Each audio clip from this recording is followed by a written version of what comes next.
So thanks again for tuning in, everybody, and being patient and tolerant with me, as this is my first time to actually do this Zoom, and I haven't really had much time to practice at all. So, I mean, I've done a lot of reading and working on it, but I haven't actually done a Zoom presentation before. I tried it the other day to stream it with, I think, Facebook or something adventurous, and that did not work very well. Not with South Africa's Wi-Fi situation. So yeah, thanks a lot for tuning in. I'm trusting all of you have some idea of who I am. For those that don't know, you know, I've been involved with researching sacred sites in Southern Africa for almost, well, we're pretty much on 30 years now, I guess. And it's very much been a spirit-guided adventure, you can say. And I have traveled across Southern Africa and being led by spirit to a number of very interesting sacred sites that I believe hold insights to our human spirituality that goes way, way back. And we can talk about our early human beingness from a scientific point of view and also from a spiritual point of view. And my whole job is to very much marry science and spirituality. So for the most part, I'm guided by spirit, but then also have been guided to bring in the academic or the science, the 1+1 information, because many of us human beings in this particular time, we are still needing to know what is the 1+1. It's almost like the seeing is believing, if you like. So my role is to help create a window, you know, the 1+1 that everyone can feel comfortable with, and then be able to open it up and hopefully be able to be taken into a much deeper spiritual place. So I'm going to start by talking a little bit about the Grailstone, because for me it is a central vector to most of the research that I'm involved with, especially here at the southern tip of Africa. So I'm going to jump in and give you some insights to the actual location of the Grailstone and its significance geographically. So whenever we work with the science or the archaeoastronomy, for me, it has to do with the horizon calendar. In other words, what the actual surrounding landscape looks like, its shape and its form. So we need to realize that wherever you go, no matter what area you are, the landscape itself has in some way been involved with the consciousness and the shaping of human consciousness in whatever epoch of time we come to. So how has the landscape shaped humanity? And how has humanity further shaped and engaged with the landscape? And immediately we can see that right now, you know, humanity is engaging with the landscape, but in a pretty wild way, if you like. A very, what I would you know, say is it appears to be a very unconscious engagement with the nature that surrounds us and supports us. So we are seeing the interaction with the landscape in a way of manipulation and greed, taking, literally digging into the earth, taking out the guts of our mother for our own sort of selfish intentions. So this is where we find ourselves right now. But I believe this is part of an ebbing and flowing of human consciousness that has happened over many, many epochs of time. I mean, going way, way back. We are talking hundreds and thousands of years ago. Sorry, my wife's interrupting. Yes, it's okay. You'll have to figure it out. Okay. Yeah. So, yeah, this ebb and flow goes way back, and our human existence here on the planet is still, I think, very much it is not complete. The science has touched on our human existence, and that goes back to probably almost 1 million years ago, and coming forward to where they are talking about human culture being born here in Southern Africa. And this goes back to about 200,000 years ago, which is all of this was happening down here at the tip of Africa. But nobody actually knows how our human form, Homo sapiens, were actually created. They do not have all the answers or the insights to that.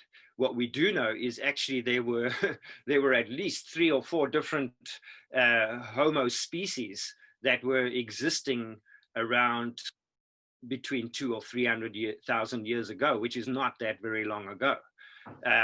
One of the earliest beings being Homo erectus, and we are talking humans here.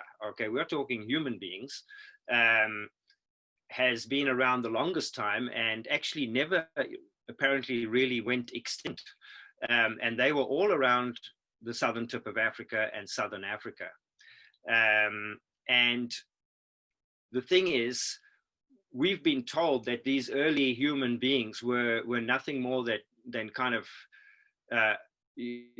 unevolved, sort of bringing on wild animal kind of beings, with their clubs that couldn't really communicate in any great depth. Whereas my perception of this is not that way at all. I believe they were highly evolved beings that were using far more of their beingness, their senses of touch, smell, hearing, all of our senses, but also they were using other senses. Even their sense of instinct was way more evolved than what we are today.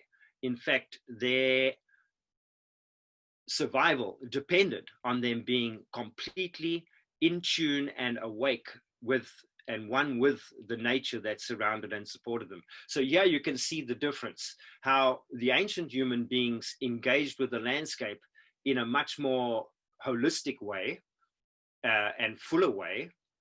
And today we are completely out of whack, out of balance, if you like. And it's not that it's right or wrong. I just believe there is a pulsing of human consciousness that has existed for many eons of time. So was there any star kind of being interaction, or are we seeded with any star beingness? From my personal experience, I will say yes, because I have had an interaction that shows my relationship to a particular being that manifested that had a connection between Sirius and Vega. So there's a talk that I gave on Facebook probably about 2 weeks ago that speaks about that story, talking about the song lines of our Mother Earth. and how that actually happened to me. So I'm not going to go into that again, but I believe there is an aspect of that, and that the consciousness that placed the Grailstone in position was put in position at a time when the consciousness of those beings was fairly highly evolved, awake, if you like. And the timing for that could be anywhere between 21, 42, and even up to about 73,000 years ago. And I will explain that in more detail once we get into this Grailstone and its positioning and its significance. So the first thing you you have to understand is that the position of the Grailstone is on the Cape Peninsula, and the Cape Peninsula is on the southwestern tip of Africa, which is the last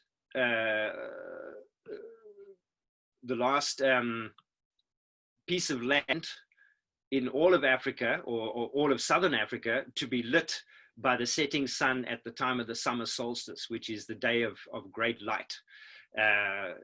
Obviously the time of abundance, when there was many hours of sunlight, the fruits were ripening on the trees. And not only that, but this was the symbolic resting place of the great fire of life, the sun, and where the sun symbolically died on this day of great light. And there are a number of earth temples that have been put in place to honor this place, the death of the sun, if you like. And you have to understand that as human beings on this planet, we are solar powered beings. So it doesn't really matter whether we were star seeded by Sirius and Vega or whoever. On this planet, we survive, and we are solar powered beings. We eat the sun. Everything that we eat is sun energy. If the sun did not exist, plants would not grow, and of course animals could not eat. Simple as that. So the further we go back in ancient times, it's not unusual that we see that the sun was being revered by these ancient cultures. And here in South Africa, I believe the sacred sites are some of the earliest representations of the ancient people's connection to the sun, the moon, and the stars. But just because it's ancient doesn't mean that it's simple. The consciousness that they're depicting tells me that this was anything but simple. In fact, they were highly awakened, highly evolved beings that had a deep understanding of the energies and the power of the sun, but also a deep insight to the sacred geometries, the flower of life geometries. So I'm going to jump in, and I'm going to talk about when and how this stone may have been put here. The first thing you see is the landscape, and that is the 4 sites that you're looking at right there on the horizon calendar. The Grailstone is set line to the westernmost point of the peninsula, which is your Sandy Bay Point. For those of you in South Africa will know that it's a nudist beach. And it marks the westernmost edge of the peninsula. In other words, the last place where the sun sets on the day of the equinox, and the time of balance. And what's interesting is when you look into the landscape there, you will see the balance just in the landscape itself. You can see the pyramid in the middle, which is Little Lion's Head, and the 2 troughs on either side, which in the image I showed earlier actually become like these 2 eyes, which are filled with water. And this allows for you to calibrate and mark the setting sun very, very accurately, because you end up with a golden rule, if you like, when the sun sets. So this is the Western horizon calendar that you're looking at there. And you can see that it is the perfect gun sight. So in archaeoastronomy, we talk about foresights and we talk about rear sights. And when you're working on the horizon calendar, you are looking for this kind of a setup, especially the low points in the horizon, the gateways, if you like. And these gateways are there to record and capture the first and last rays of the sunrise or the sunset. So now we're going to spin this thing around, basically 180 degrees, and we're going to look at the other side of the Hout Bay Valley, and we're going to see the eastern gateway, if you like. And provided my pictures are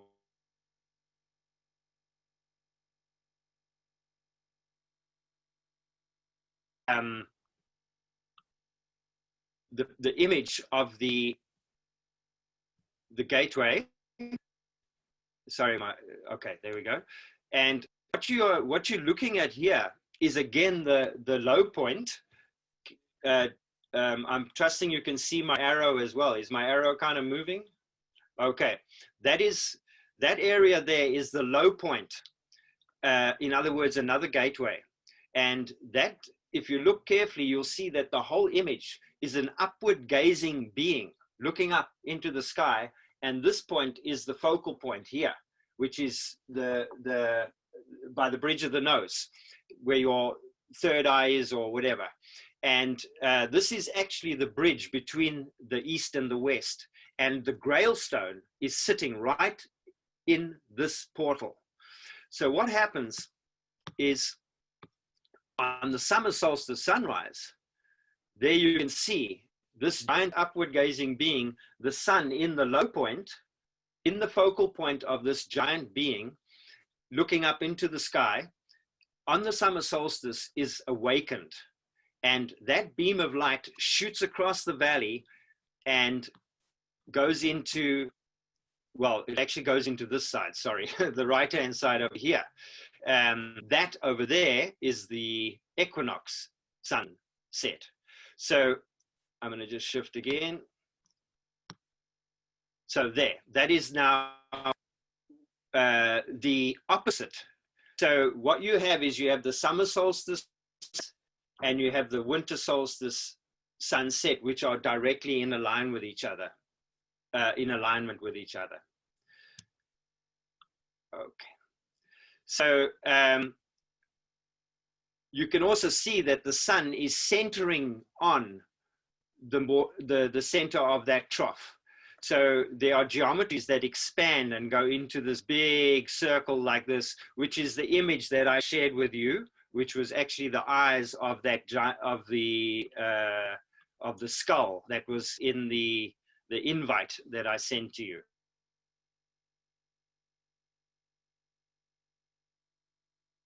In the gateway is where I actually host gatherings to do ceremony for the summer solstice sunrise and also for the equinox. So if I go back, yeah, that's the summer solstice sunrise. There you have winter solstice sunset, Grailstone in the middle, and here is the eye, which is this rock, which is known as the Egyptian, actually has another in place on the other side. So this is a placed rock. So when I'm doing research, there's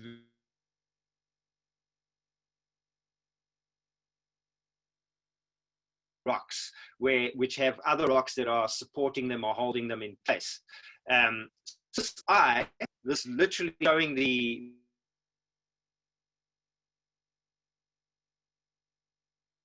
sunrise as it comes through that gateway.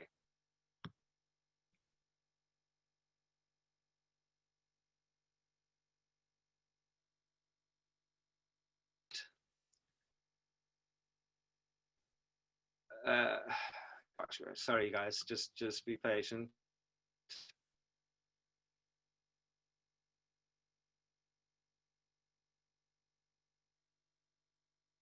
that is where crack on a flat toe. In other words, it did not fall there. The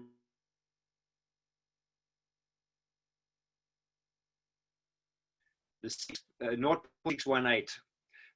So this is the 1 is to 1.618 or Fibonacci sequence, if you like. What are the chances of an equilateral triangle with a rectangular hole, which is squared exactly to the winter solstice sunset and holding the geometries of the golden mean, doing? And who do you think placed that? I'd be interested to hear what some of you have to say after that. But by now you should be saying, wow, okay. So what happens is that the trough with the two eyes, one for the winter solstice, one for the equinox, the triangle, the Grailstone itself, is squared or triangled exactly to the winter solstice sunset. And when you shift across 29 degrees to the equinox, to the next trough, this rectangle becomes a right-angled triangle for the equinox. So I'm going to show you that now. So it shifts across from here to here.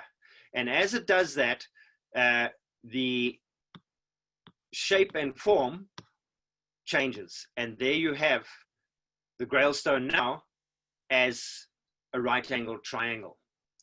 And this, you are now seeing, represents both the feminine, the inverted triangle, and the upward pointing triangle, which is the masculine. Sorry, there you can see the light of the summer solstice hitting that area as the sun comes through that little portal. There you see the overview.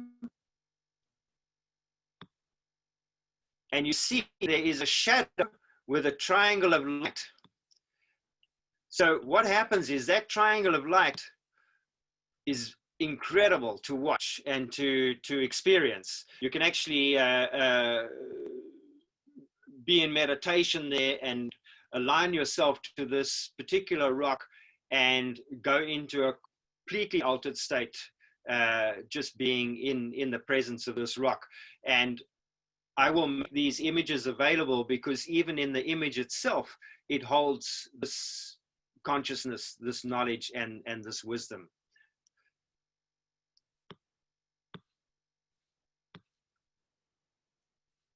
I'm going to skip that one. On the rock in the foreground here, there are cup marks. These are cup marks that actually record the shadow and the light coming through the triangle. So these are ways that you can actually calibrate it. There you can see one reflecting the light of the triangle there. So what happens is that the triangular, the triangle of light actually comes through the Grailstone and heads for this rock. And this rock, you can see, is actually like a big head with a big nose, if you like. This is a placed rock, another placed rock. This triangle comes exactly on the equinox and shoots through and actually comes up to the focal point of this watchman, if you like, the rock that actually marks the final sunset. I'm talking about the very last solar disk, just before it drops into the ocean, is marked by the eye of this stone watchman. So again, you're going to see a correlation to the eyes. So the ancient peoples were using these tools to say, watch, come to this place and watch this particular alignment using your own eye, putting your eye to the eye of the watchman. Here we can see that this also works with the moon, but it also works with the stars as well. Everything that happens, this is facing due west. Now, the equinox sunset, when the equinox, when the sun moves from the winter solstice to the equinox and to the summer solstice further, the movement of the sun is very slow. at the time of the solstice. It kind of slows down, and why they call it the summer standstill or the winter standstill. But when you get to the equinox, the sun is moving, the setting position of the sun is moving very, very rapidly. You only have like 1 day to mark it. With the solstice, you have like 1 week you can mark it. But the equinox, there's no such thing, which means you have to have a serious piece of equipment to be able to mark the setting point of the equinox sunset. You only have 1 day, sometimes 1.5 days. Sometimes you may get 2 sunsets that are very, very close to due west. But definitely no more than 2 days, you're done. After 2 days, the sun has moved 1 degree off, which means it's 2 sun widths off the alignment. So it's gone, it's finished. So what is fascinating is that the Grailstone is put in this exact position to intersect with both the winter solstice and the equinox. They both intersect at the same point. And the reverse is, of course, the summer solstice sunrise. So in actual fact, this Grailstone is marking not only the longest and the shortest day of the year, but also the balance, the day of the equinox, the intersection of the two. And it's not only marking the astronomical position of due west, it's also marking the geological or the geographical due west. So Sandy Bay Point is the westernmost tip of the Cape Peninsula. And this stone is aligned to capture that alignment. So it's not only astronomically aligned, but it is also geographically aligned. So whoever put this thing in place must have had an overview perspective of the surrounding landscape to be able to have placed this rock in such an auspicious position. Here you can see that's the triangle of light moving onto the face. Here is the reverse. This is now the full moon that is setting at the time of the summer solstice. So when you have a summer solstice and a full moon, the moon will set where the winter solstice sets. So again, all of these astronomical auspicious timings and movements are being recorded through this Grailstone. But what is the most fascinating is that this window of the Grailstone is capable of measuring also the oscillation of the obliquity of the ecliptic. Big word, but basically it means the tilt of the Earth's axis and its relationship to the sun. So what happens is that the sun actually shifts. I'm just going to see if I can find another picture here. Grailstone thesis insert. Just be patient. Here we go.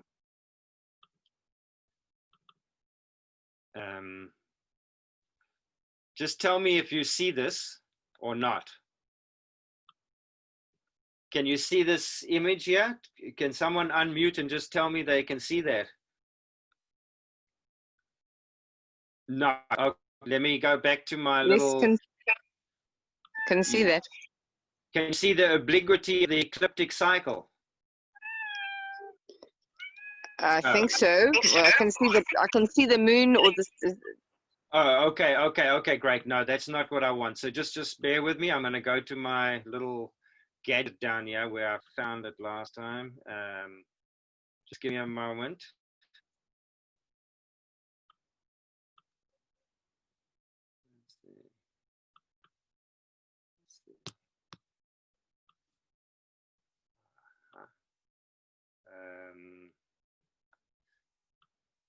Come on. What is this thing?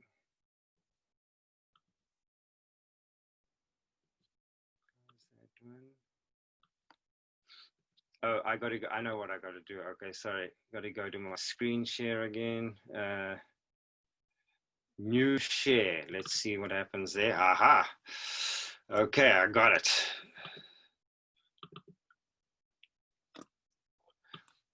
Okay, can you see that? Oops, wrong one.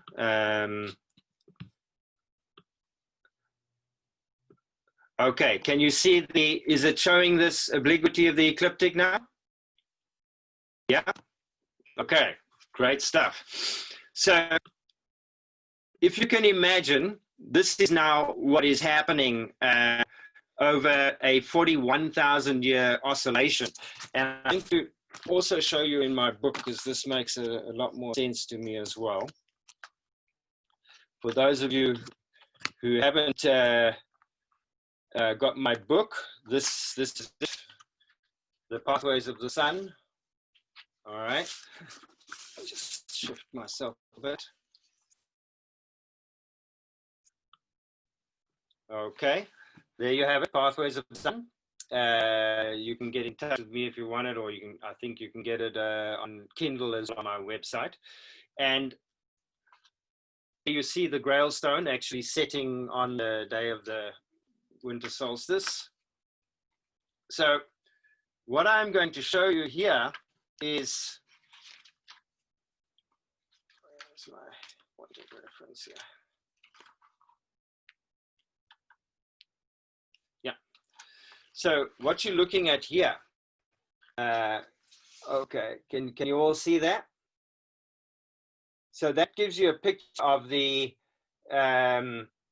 sun setting on.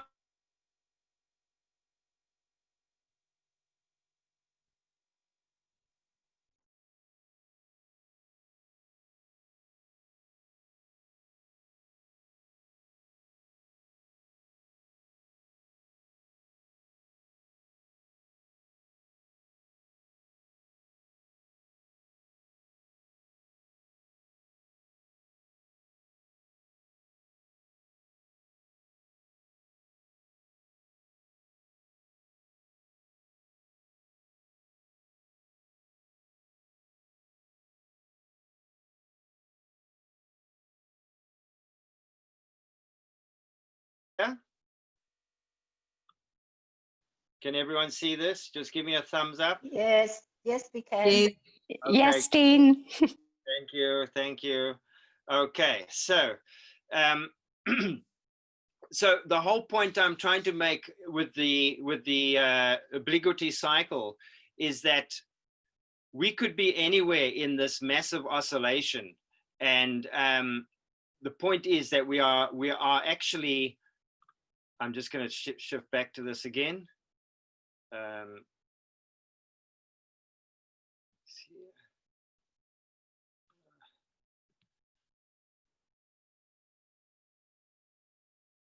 Obliquity.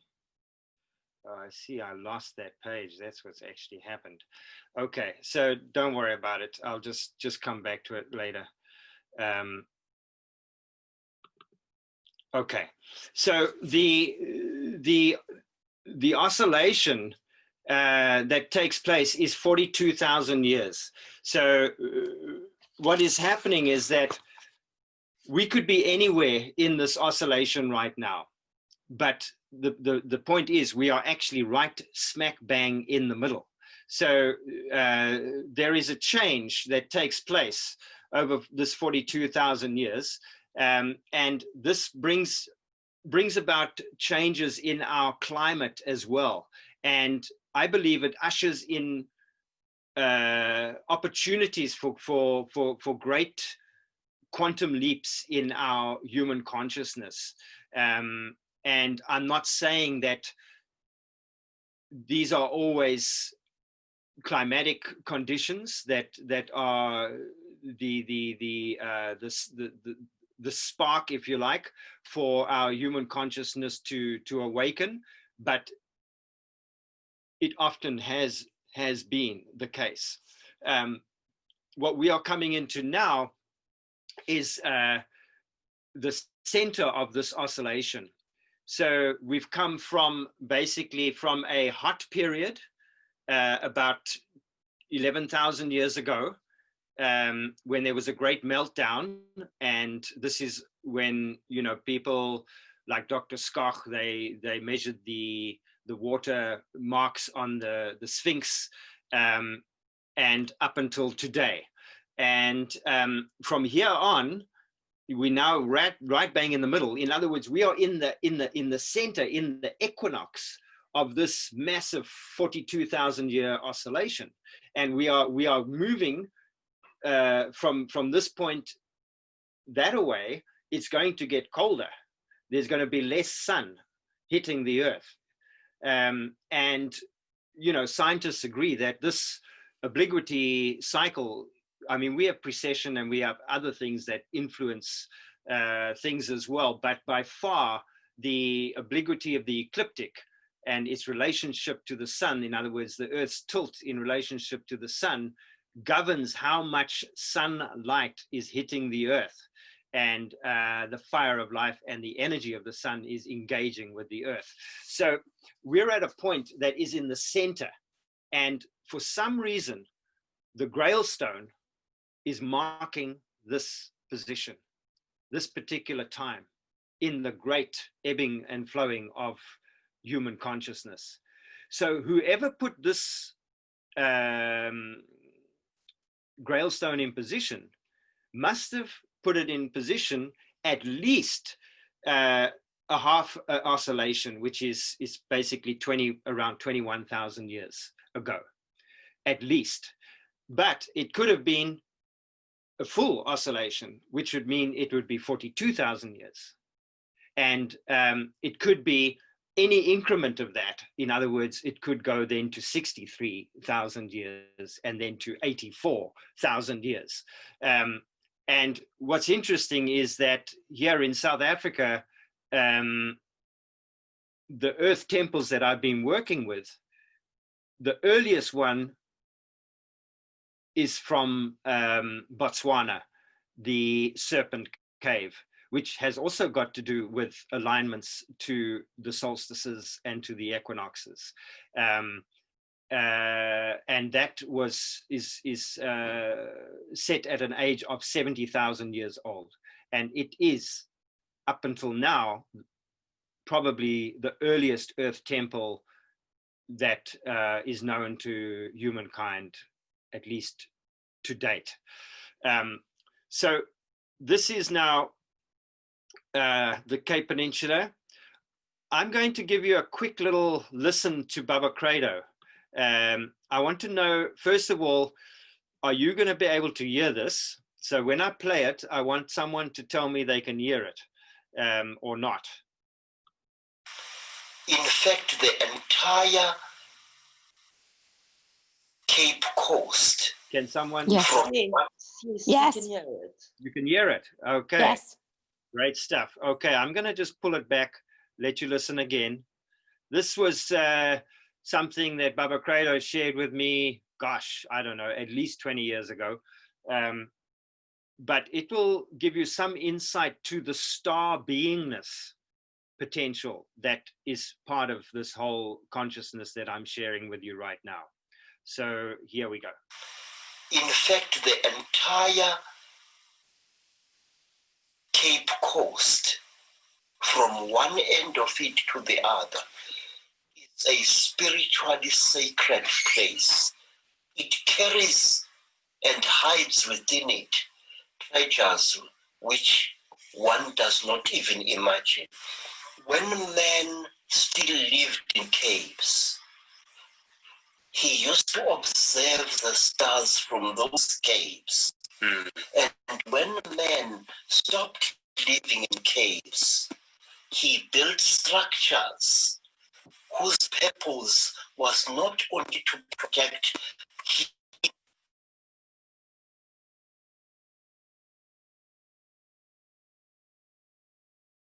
to help him to communicate with the stars above and the many beings which come from the stars and which visit Earth. Man has all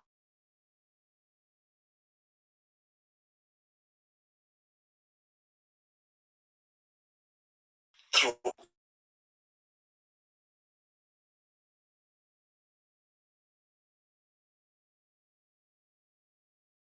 and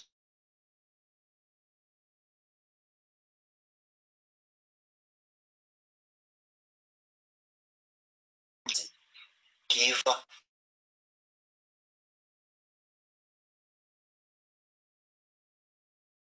from Baba Credo. I hope you all enjoyed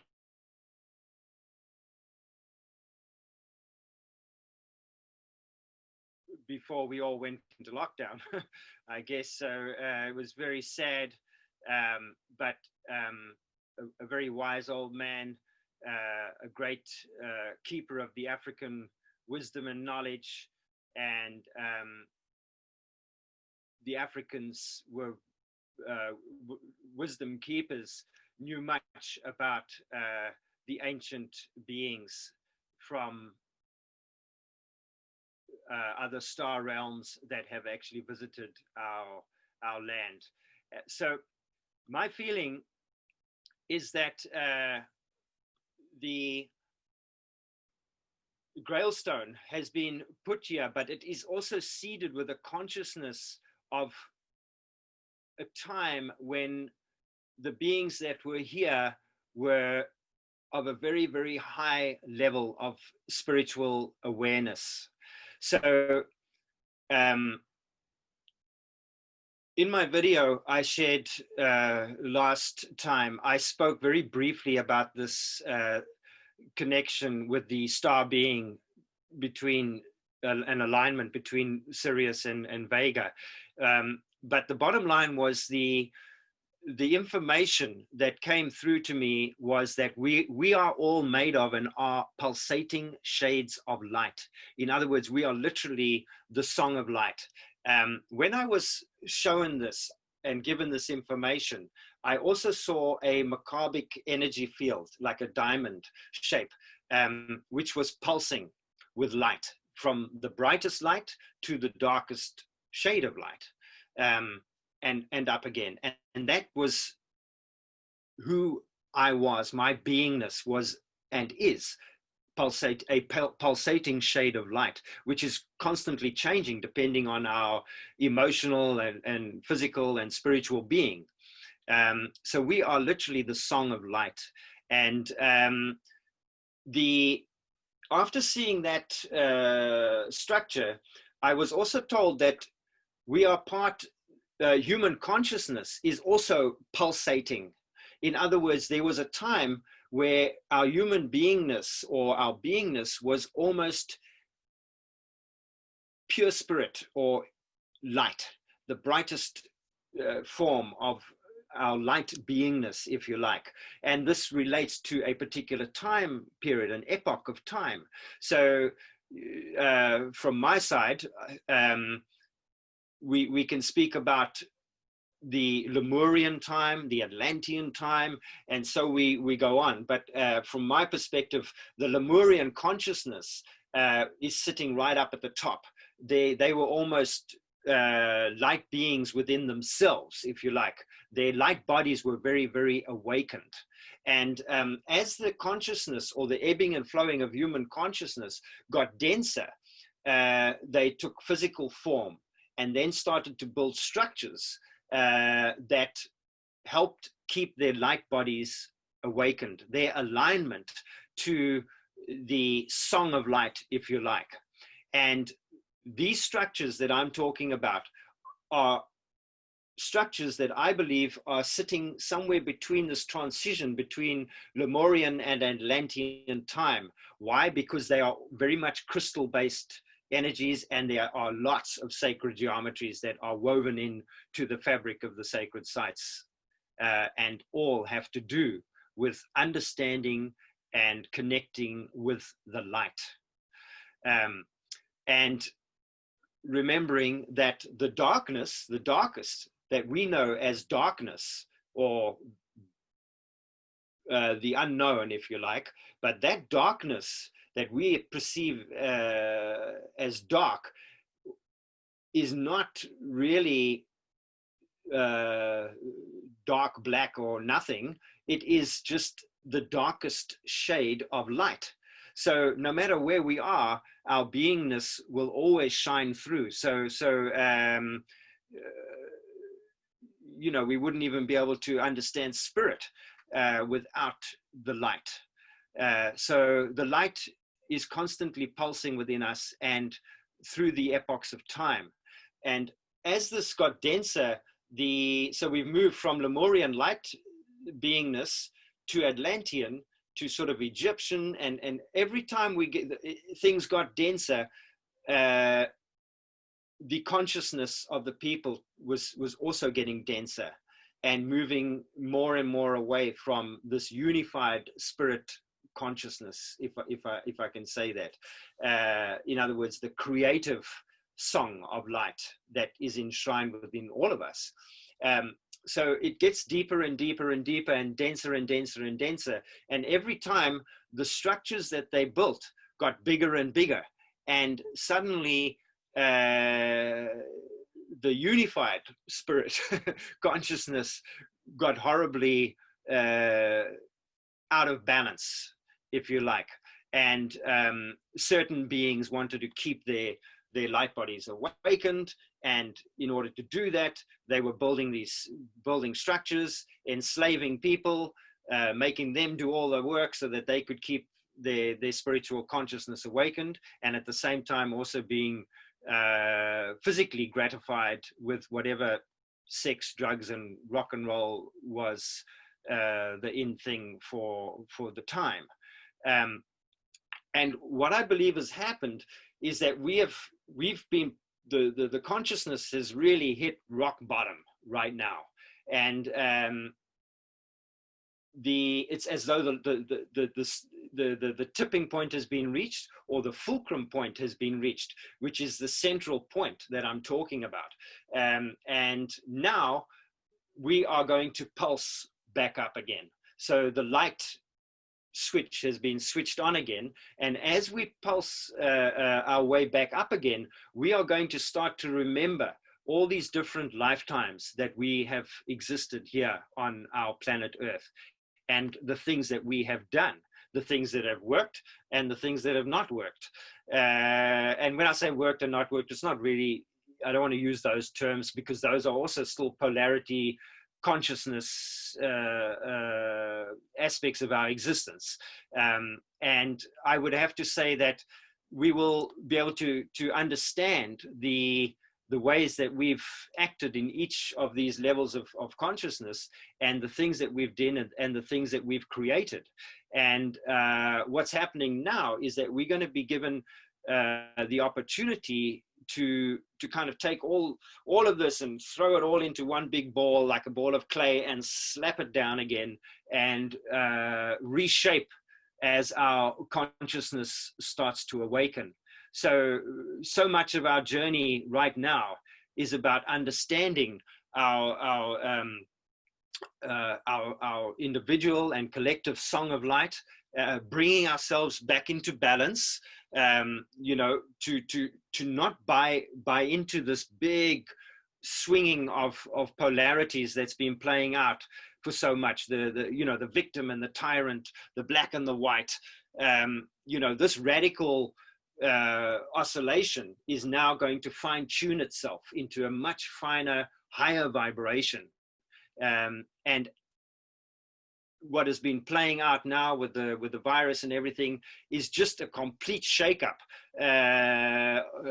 so that people can actually find their core center within themselves. So I feel it's an amazing opportunity right now to refine our God center, our core light, if you like. And when we can own that, when we can fully embody that, we will have no fear going forward. We'll not only have that, we'll have complete clarity and guidance based on our collective consciousness from many, many, many epochs of time. So we have all the equipment, all the information, all the knowledge, all the wisdom, all the light to shine a new path and new way into the future. So we need to be able to seize it with both hands and be the change that we want in the world, as old Gandhi would say. So it's a very exciting time. I know we're running out of time. I'm just having a quick look here. Yeah, and of course, this Sun-Earth song, the vibration of the Earth, is also changing at the same time. So the actual Schumann resonance, and it's not just the Schumann resonance, it's all those other things I spoke about in the song line as well, back in my other talk. So what you want to do, my advice, is get out into nature, be in the sun, you know, listen to the sun, earth, star songs that are playing, because you need to allow your own energetic field to be surrounded by the song of the nature that is busy changing, so that you can also change with it and sing along with it in a more harmonious way. What you're seeing around you is obviously there are some certain powers that are, you know, trying to hang on and enslave people for as long as they can, and put all this other vibes out there to slow you down, you know, with the 5G and the cell phones and all this other stuff. But we're going to be shifting very, very quickly now, and we need to try make some space for ourselves, get away, unplug, if you like, from the other noise, the noise that's distracting you, that's scaring you. Get away from it, get out into nature, be in the song of the earth, the song of the stars, the song of the sun, and allow it to completely embody you and help to raise your vibration and to enhance your own individual song of light, so that you can better share your gift in this lifetime going forward, with your friends, with your families. And whatever your role is, whatever your gift is, they're all unique. We are all part of this universal choir. No one's song is any better than the rest. But right now, we need to take the opportunity to fine tune it. The opportunity is here for the taking. Let's seize it with both hands. Be the change we want to in the world. And I'm just trying to see if I left anything else out. Yeah, no, that's about it. We're on 6 o'clock. I'm going to ask, is there anybody who wants to ask me any questions? I mean, I know I haven't covered everything. I never do. But would anyone like to ask me a question?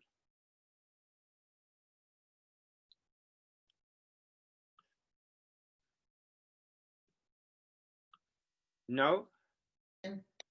Hi, Dean. Yes. How are you? I'm good. Who am I speaking to? Mary. It's Loretta. I'll stop the video. Oh, okay, okay. There we go. And Martin. Yeah, hi. hey, how's it? Okay. Hi there. We missed your introduction. Unfortunately, we were trying to sign on and couldn't get the password in. So we missed your first photograph, the one on the invitation. Was that the explanation of the feminine being? So is that just to tie it all together for us? If you could just wouldn't mind, I apologize to the others. Yeah. Okay. Well, this is part of the study I'm busy with. I spoke to you when we were on tour about it, and I'm just going to go down to my notes for you. Then you'll get it.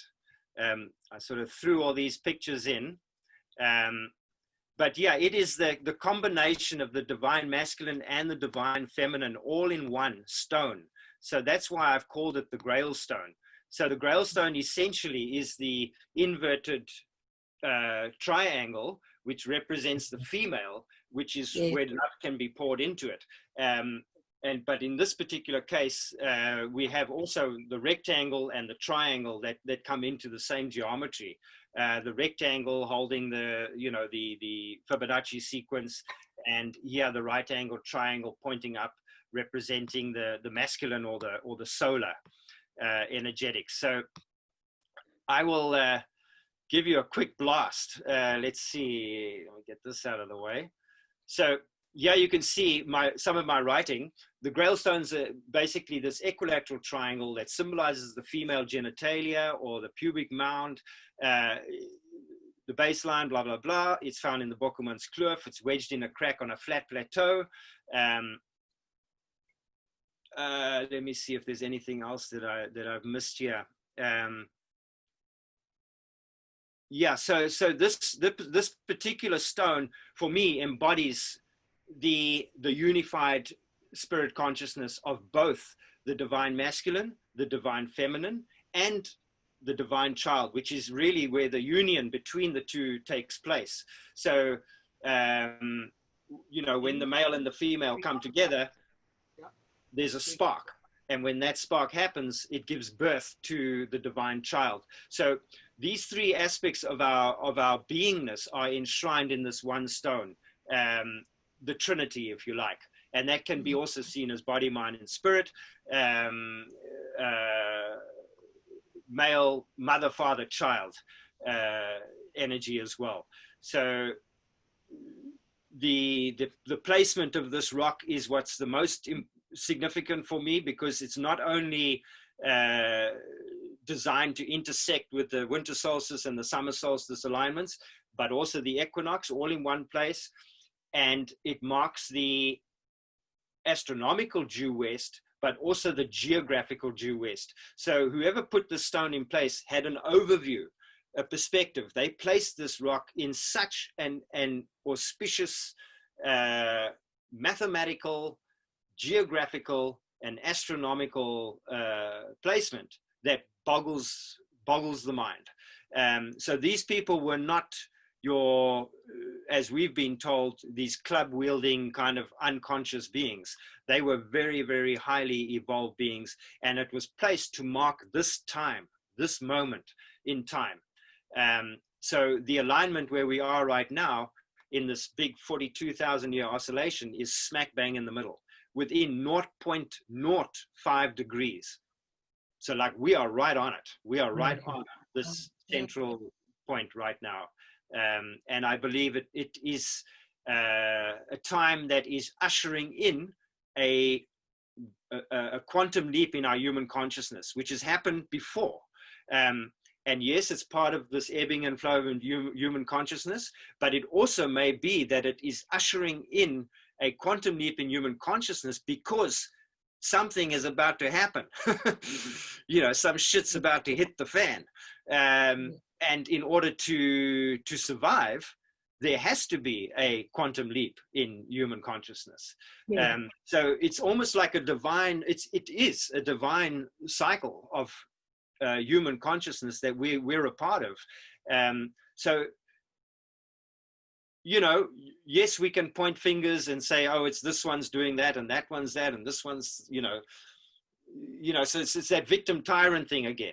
That we can keep playing that game if we like, but actually we're all involved with it. We all created this system. We all, like, you know, helped create it. So we can't really point fingers, but yes, we can change it. We can change now, and it is going to be up to us to change it.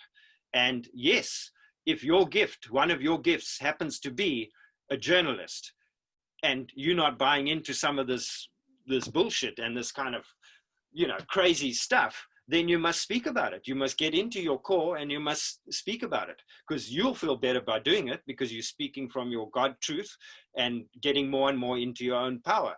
But more than likely, the system that's been in place will not be around for too much longer. Yes. You know, I think it's going to shift quite dramatically, and we may end up living a more simple existence. Well, I hope, in some ways.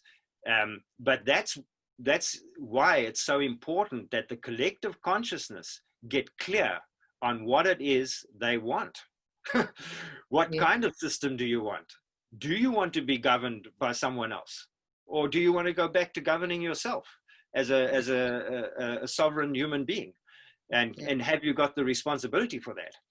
And, you know, do you want to have all this high-tech stuff like Zoom video and all that? And is there a way to do it that is more harmonious? I don't know, but can we create it? Possibly. Or do you want to go back and just, you know, go find your tribe, go find a little community somewhere and, you know, get busy with life. You know, be the butcher, the baker, the candlestick maker, whichever it may be. So I find it a fascinating time and a great time of awakening, a great time to take back your power, and a great time to redefine who you are and how you want to pave your way individually and collectively into the future. Yeah, we're at that crossroad at the moment and we're looking for answers. Yes. You know, the more you get into your core of your being, the more collective information you have about who you are, where you come from, all these different epochs of time, all these different aspects of our individual and collective beingness are all enshrined within us. They haven't disappeared. We just got to be able to learn how to remember. So for me, this is the time of the great remembering, as we bring these pieces of ourselves back together. And all the answers and all the guidance is right inside. We don't have to look anywhere else. We are sovereign human beings that are a part of the universe. We are universal beings. And we have all that collective knowledge and consciousness within us. So as we awaken now, we get a chance to reshape it and say, okay, well, how are we going to do this time around? We've done it a number of times before, and we actually know how we did it, and we know what we created and how it played out. And some of it was great and was enjoyable, and some of it was like pretty crappy. So let's take all that consciousness and throw it into the new ball of clay, slap it down, and start shaping it the way that we want it. Dean, thank you. Yeah, you're welcome. Yeah, it's good to see you too. Yeah, thanks. Great to see you. Good. Yeah, lovely. Will you be going to the Grail on? You'll be going there in June. I'm pretty sure I have a few places I'll be going to. The Grailstone is definitely always on my list. I was there for the last equinox as well, just before lockdown. I put together a little video and I still haven't managed to load it up yet, but I will put that out as well. So the Grailstone and the Dolmen above Musenberg are two of the sites that I'll definitely be visiting around the winter solstice. Yeah. Okay, great. And hopefully you'll get to visit again one day soon. We're hoping. Yes. Nothing's flying at the moment. No one's flying at the moment. So we'll have to be with you telepathically for the moment. That's okay. That's good. The skies here are wonderful. There are no chemtrails and there are no planes at the moment. Nothing. It's quite wonderful. Yes. Yeah. Well, this is it. You know, this is what we've created. Now we can start to see with more clarity. You know, you know how we've engaged with our planet Earth. And I said at the beginning, it's about how has humanity being shaped by the landscape over these different epochs of time, and how has humanity shaped the landscape. And we can see that in the last couple of 100 years, we've like really done some pretty hectic shaping. And doesn't, from my perspective, isn't one that is very loving, if you like, very destructive and holding much greed kind of consciousness in it, you know. So I sure hope that that's going to shift and change. Yeah. There's a large feminine energy coming in right now, is there not? There's a feminine, the Venus energy is with us right now. So that's making a huge impact. And I think will be part of that consciousness is this softness and, you know, not so patriarchal. So perhaps that will be part of it. Is part of it on an astrological level. Yeah. So yeah, the loving and the nurturing of the sacred feminine is definitely something that has been missing. The nurturing not only of others, people, but the nurturing of our Mother Earth as well. So those aspects of our beingness will be able to be brought into balance at this time. So as a collective energetic being, you have the divine masculine, you have the divine feminine, and you have the divine child. This is the trinity of the spiritual energies that make us up, and it's acknowledging and honoring of these three beings within us that is very important right now.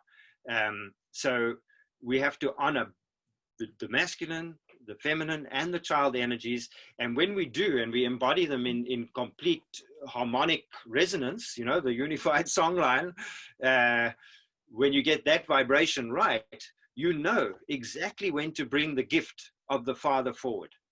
In other words, come out with the sword if you need it. Chop the guy's head off if it's needed. But for the most part, it probably isn't. But understanding that energy, and then understanding the nurturing qualities of the sacred feminine within you, and to be able to draw these in whatever balance is required in any given situation. And of course the divine child as well, the innocence and the playfulness. So if we can completely embody that and bring it into a harmonics within ourselves, the rest will take care of itself. So for me, it's always about the inner landscape. So if we can get the inner landscape in shape, the outer landscape is going to be just fine. Yeah. Thank you, Dean. We have work to do. Did anyone else have a question? Dean, sorry. I was just wondering, we still can only donate to you on your website, is that right? Oh God, yeah, you're quite right. That is the one thing I keep forgetting about, is I should be asking for a donation. And thanks for bringing it up, Joel. I was trying to figure this out. Let me see if there's a way I can do this. But yeah, there is a PayPal button on my website if you wanted to donate. And so if you go to my website, it's deanlaprini.com. Then you will actually see a little PayPal button on the home page. And then you can just, you can kind of donate there, and that would be great. That would be much appreciated. Lovely, thank you. You're welcome. Yeah, thanks for listening, Jill. Is anybody else there? Does anyone else want to? Hi, Dean. Hi. Yeah. Hi. Okay, so I have a couple questions that are a bit tied together, but so I'll ask them all just to save time at once. Okay, you say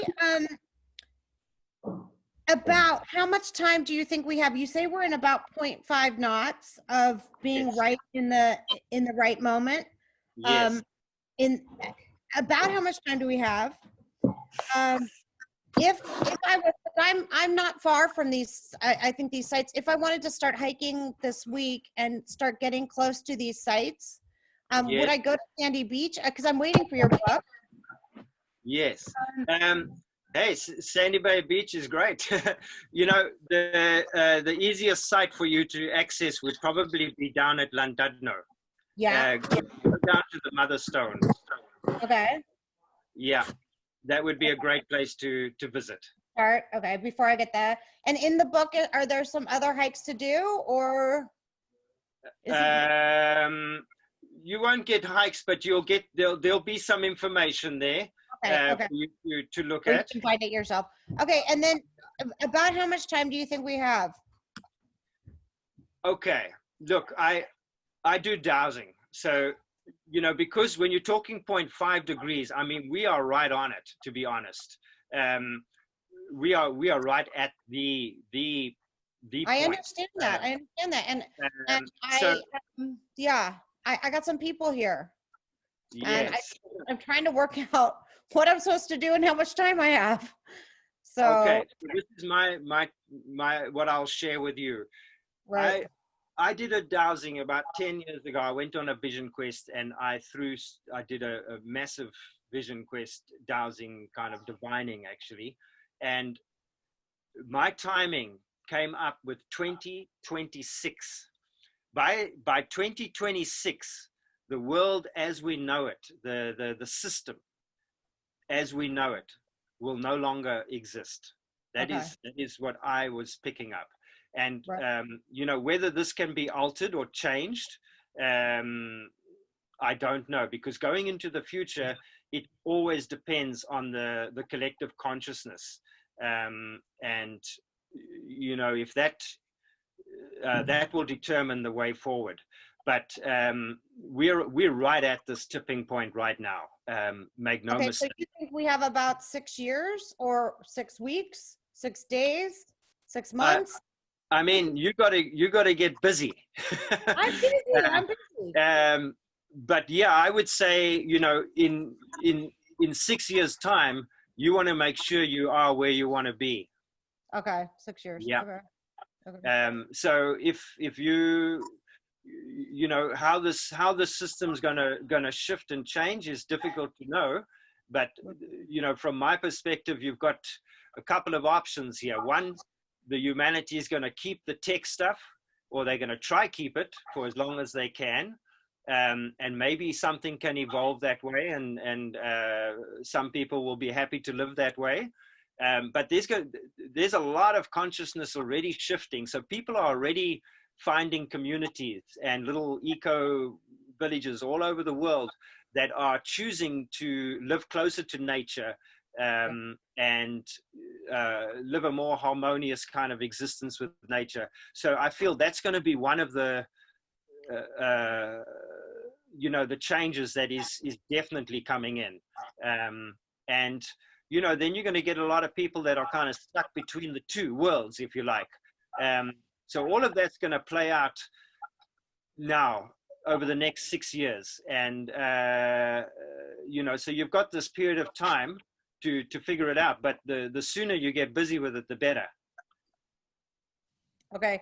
And then, so what you were saying is that it is your belief that these stones were put there by people of other worlds? I believe there was an integration between these beings from other worlds, if you like, and our own human beingness. I believe we are seeded on some level with this consciousness. It's not outside of us, if I can put it that way. No, I understand that. I understand that. Yeah. Yeah. Okay. It's part of us. Yeah. So yeah, great talking with you, and I'll get that book to you. Okay, thank you. Yeah. Eagerly awaiting. Thank you. Okay, who else is out there? Anybody still want to have a chat? Hi, Dean. Yeah, hi there. Hi, it's Peter. Yeah, how's it, Peter? Okay, I got you. Yeah. I'm well, thank you. Just to say, first off, thank you. You're a true pioneer, and thank you for doing this. Yeah, and doing your work. Yeah. My question is just around, you know, you speak about being guided by spirits. Can you talk on that? You know, is that source energy? Is that other entities? Is it an African tradition? Is it, you know, your own path of discovery? Yeah. Okay, so I work, my journey really began about 30 years ago, like really consciously, where I did have some experiences, but eventually I managed to go back and find out that the same consciousness that I'm sharing with you now actually was something that I saw as a child of 10 years old when going up the mountain with a school teacher. So when I got back to that point, I was able to understand more about who I am as a being. So I did a conscious exercise. So I went back in time because I thought, you know, why me? Why this white guy? I'm having one, I work with the dream plane, okay, and I get multiple teachers that have come through over the years. So we're not talking just African healers and sangomas or Bushman guides. We're also talking about the Chinese Mandarin, and I have also had the American Indian, North American Indian, both in ancient times, so times I've been exported to hundreds of years ago, and even into modern day time, where these healers are actually alive, and they tell me their name or something, and then I go look them up. So the dream state is one of the things that really quantum leaped my spiritual awareness, to show me that there are these dimensions that exist that we have access to, and that it is devoid of race, color, culture. It goes way, way beyond that. So there is that, and then there is a spiritual star being connection I had that is actually, you can go listen to it on Facebook, because it'll take too long to talk about. Yeah, so it's a combination, and I have developed some divining skills as well over the years, which is how I was able to get to the 2026 scenario. But yeah, it's you know, it's a continual journey, a journey in progress, I guess. Yeah. Amazing. Yeah. Exciting. Yeah, it's exciting, and I think that all of us are, you know, on our own individual journeys, and finding these little pieces of ourselves, and you know, it's not that you know, anyone's gift or whatever is any better or different from any. It's different from others, but it's not that it's better. It's just about how, you know, what you came in this lifetime to do. You know, we all kind of came in with our little toolbox, you know, a little bit of this, and a little bit of that, a little bit of Venus, a little bit of whatever, part of our collective beingness. And we've decided to come into this lifetime with this particular skill set that's pretty well developed. And now we just need to fine tune it, and to get into our optimal state of beingness, so that we can share that with the rest of our world, and with our friends and our families. Nice, thank you. Jean, can I ask one last thing? In terms of the geomancing, yes, do you communicate with, you know, do you get a sense of beings that are location specific? Absolutely. So some of that will be on that video that I mentioned on Facebook. What I didn't mention on this particular talk, which I was kind of going to get to, was some of those experiences at the Grailstone itself. And one of the nights I was actually up there with two guys who were going to do some filming, and we had spent the night up there. And during the night, in the middle of the night, the two of us were standing talking, and out of the rock came a energetic ball of what looked like fire, burning ball of light, and it just went like this, like across the thing. And I've seen that same thing 3 times now. So these are what I would call almost like aspects of the spirit of the nature of whatever beings were there at a particular time, and have chosen to be part of the continued interdimensional existence, if you like. And when you spend time in these places, what happens is you do get into an altered state, because you are in and around the vibration, the frequency, the song of that collective consciousness of that place, which holds a great part of the shamans, because they were the ones that were working with this, the priests, the shamans, the guides, whatever, they were the ones that were working with this stuff. Because why? Because they were getting guidance from the nature that surrounded them. Not only the nature of Mother Earth, but its relationship to the sun, the moon, and all the collective cosmos as well. So they spend time gathering the information and communicating, so that they could better navigate their way into the future, and their family and their tribe or clan or whatever it is, to have a more harmonious existence, if you like. Thank you. I think that's the guidance our world's looking for now, from these wise beings. Yeah, we used to connect with them and we've forgotten. Yeah, and they're waiting. Yes. Yeah, absolutely. So it's interesting because I've held back with a lot of my work, and we have been putting a documentary together over the last it's almost 3 years now, and we are in the final sort of editing stage now, and hopefully that will come out.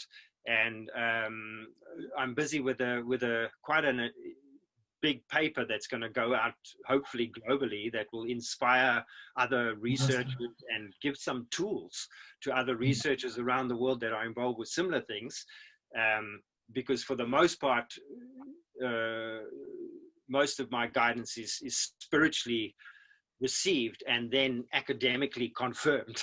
I try to academically bring it in, so I got to go and kind of scratch around and find some stuff that will to add the 1+1 stuff in. Absolutely. Yeah. Thank you, Dean. Amazing. Exciting times. Yeah. Thanks. Exciting. Thanks, Peter. Yeah. Is anybody else out there wants to say anything before I go, or are we all done? Dean, I wanted to ask a quick question if I could. Yes. Do you expect there to be any seismic activity or any great changes to our coastline, that sort of thing?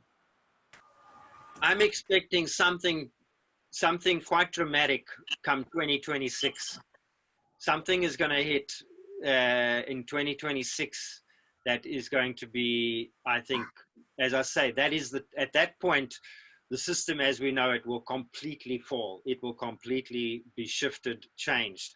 And I only know this from the divination point of view. And something happened during the divination, and something literally fell and hit between the African and the Arabic